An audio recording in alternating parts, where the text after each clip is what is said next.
tardes a todos. Has dicho muchas cosas, Asun, así que voy a decir poquitas. Lo primero, quiero agradecer al Ateneo Republicano, que nos haya invitado a su casa a la presentación del libro, contribuyendo así una vez más precisamente a visibilizar a las víctimas de la represión franquista. Quiero también además darles la enhorabuena por los muchos años que llevan trabajando en la creación de una conciencia cívica crítica, mascarón de proa indispensable para que amortigüe los tiempos que corren y la disgregación de valores éticos fundamentales. En cuanto a la mesa, a los amigos que hoy me acompañan, a mí me resulta muy difícil hacer un agradecimiento como un abuso. Pablo y Concha son lo que en memoria histórica... ¿Ahora? Sí. Lo que en memoria histórica se llama fríamente informantes. Son personas de las que no conocemos nada, no sabemos nada de su vida y nos acercamos a ellos porque los necesitamos. Los necesitamos para elaborar nuestro propio discurso. Y enseguida nos colocan en nuestro sitio, que es un sitio muy pequeñito en comparación con su generosidad. De hecho, son el puente que nos conectan con las víctimas y las reconocemos en ellos, y nos reconocemos en ellos. Por eso, muchos de los informantes terminan convirtiéndose en amigos, como es el caso de Pablo y Concha, y además, en este caso, unos amigos que sé que se están dejando la piel en seguir investigando las circunstancias sobre la vida y la muerte de sus familiares. Yo os doy las gracias públicamente porque sin vosotros este tipo de investigaciones no sería posible y además de ser posible, desde luego, tendrían poco corazón y la memoria también necesita corazón. En cuanto a Manolo, pues, ¿qué puedo decir yo de Manolo? Manolo para mí es un mago. Y es un mago porque convierte en natural el compromiso por las luchas, por las libertades, el compromiso con la solidaridad, el compromiso con la resistencia. Lo hace, no es que lo haga, es que parece que es así y entonces a mí me parece que tendría que ser igual para todos, que todos tendríamos que nacer con ese don de resistente. Y además, últimamente, en los últimos años, se ha convertido en un compañero de viaje para cruzar la frontera española y nos vamos a Francia en unos viajes emocionales que nos conectan con los exiliados republicanos y solemos terminar siempre en la tumba de Machado. Yo sé que el compromiso y la generosidad de Manolo, que me hacen admirarle profundamente, como nos pasa a todos, precisamente le convierten en el pintor de todos, sobre todo en esta ciudad. Pero a mí esos viajes, esa especie de exilios voluntarios que nos duran unos días, me gustan mucho, porque así me hago la idea de que me pertenece un poco más, y me gusta. Y me gusta mucho porque además así puedo seguir aprendiendo, porque yo con Manolo aprendo, siempre aprendo.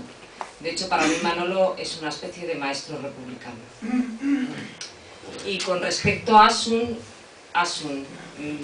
con la que he recorrido precisamente todo el camino para llegar hasta aquí.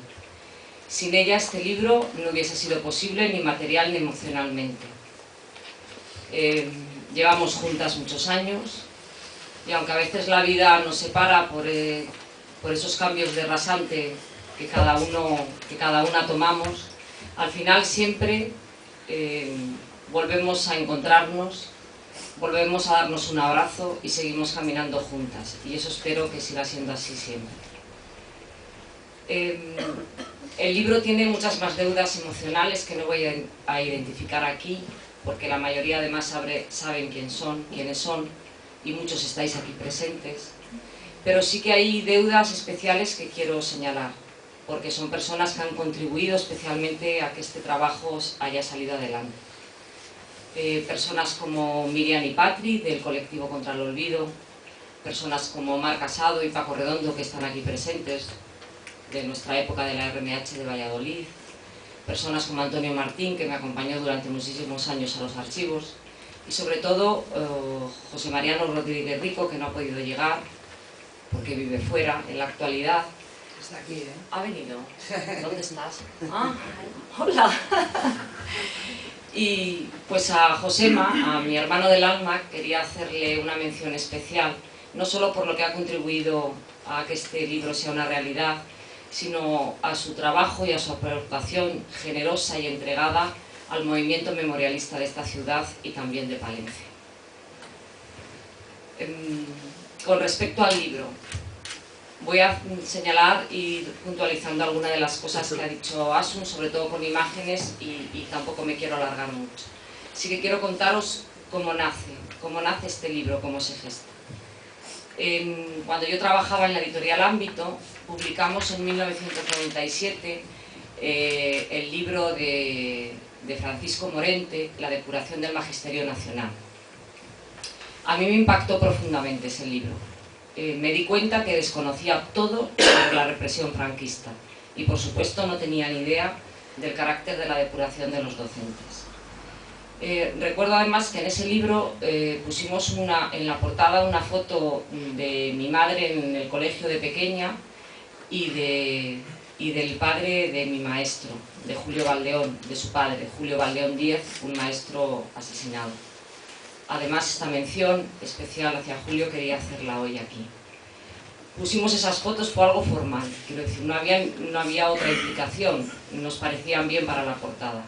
Pero yo desde aquel momento, desde que publicamos aquella obra, se encendió una luz con respecto a la depuración del magisterio. Mi familia, como todas las familias, yo creo absolutamente todas las familias de este país, se han visto modificadas por la guerra civil, están identificadas con la guerra civil, pero en mi familia los casos que ha habido de represión franquista habían afectado a mineros y a carteros. No había maestros represaliados en mi familia y además es algo que yo he conocido muy tarde y no funcionaba en mí en ese momento, pero ahí quedó. Se publicó, lo conocí y ya está. El siguiente recuerdo que tengo con respecto al contacto con el movimiento memorialista, la memoria histórica, fueron las impactantes imágenes que supongo que todos visteis de la primera exhumación en Priaranza del Bierzo. Y también recuerdo que aquellas imágenes, en aquel momento, yo decidí que quería vincularme con aquello. De alguna manera quería saber, quería conocer. Algo pasaba, yo había pasado por las aulas de la Facultad de Filosofía y Letras, me había especializado en Historia Medieval, pero había cursado asignaturas de Historia Contemporánea y no sabía nada. Y entonces a partir de aquello yo de alguna manera quise vincularme.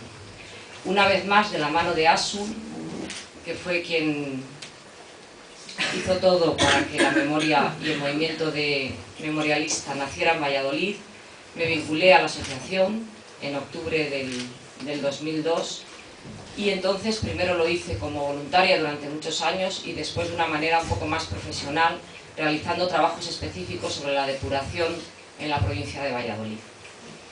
Aquel trabajo de campo que me llevó a recorrer los pueblos de la provincia, me di cuenta que la depuración de los maestros tenía unas connotaciones especiales. Lo primero que me llamó la atención es que cuando en el primer listado de represaliados en muchos pueblos no figuraba el maestro. Y la explicación era sencilla, no era culpa de los informantes, era nuestra culpa. Muchas veces los maestros no eran vecinos en el sentido, no eran naturales del pueblo, no habían nacido en el pueblo. Estaban allí ejerciendo su trabajo, algunos llevaban incluso poco tiempo. Entonces cuando preguntabas por los convecinos, por las personas que habían represaliado en la localidad, a veces no mencionaban al maestro. Pero si hacíamos la pregunta, la investigación de forma inversa, si preguntábamos directamente por el maestro, entonces la información era ingente. Todo el mundo recordaba al maestro, los datos revelaban a personas valientes, comprometidas con la educación, preocupadas por la infancia y de hecho creaban una memoria colectiva sobre el maestro que llamaba mucho la atención, sobre el maestro republicano. Yo fui recogiendo toda aquella información sin procesarla, la fui dejando, iba anotando y no le daba otra forma más que tratarle como un represaliado más para los trabajos de investigación. Y será de nuevo con las jornadas que ha mencionado antes Asun, que coordinó sobre cultura y revolución educativa republicana y represión franquista en marzo del 2012. En ese momento fue cuando decidí que tenía